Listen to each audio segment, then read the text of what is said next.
My name is Alice Trickey and I'm a London BlueBadge guide. Between these two groups of soldiers, it's their job to look after the Queen at Buckingham Palace. And it's an amazing job, it's so much fun. We are the experts, if you like, in London. I did history at university, so I'm a bit of a history nerd, I'm afraid.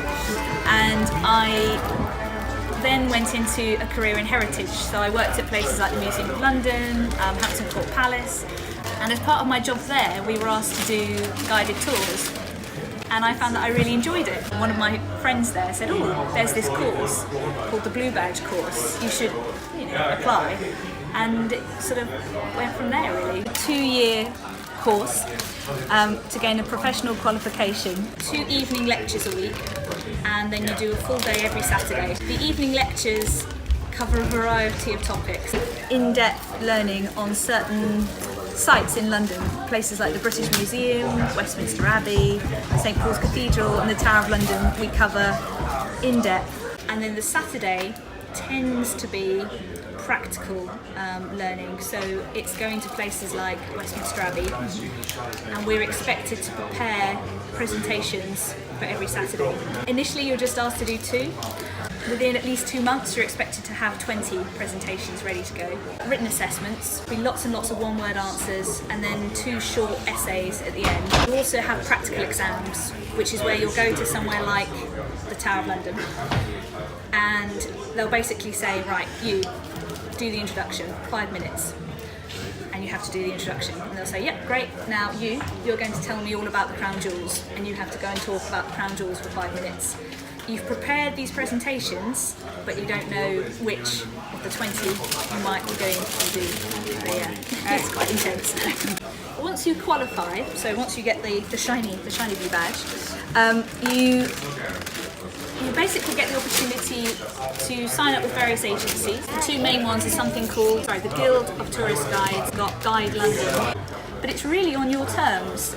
I really enjoy guiding, so I try and do as much as possible. But some guides, particularly people who've retired, they'll do maybe 1 or 2 a month, and then sort of leave it at that. You are guaranteed work, but it's entirely up to you how much you. It's very flexible. Yeah, very flexible.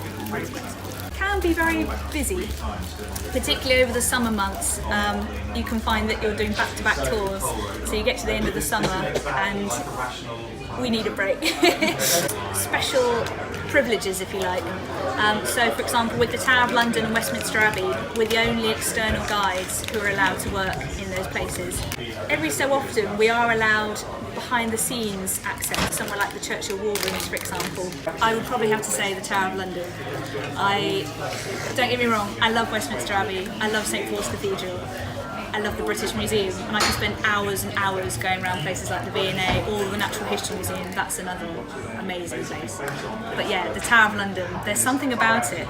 I think it's because there's so many stories there, and you've got all sorts from, the ravens to the royal menagerie to, crown jewels. There's an awful lot there. I'm a big William Shakespeare fan. And there's a little tiny book by an author called Bill Bryson, who's actually an American author.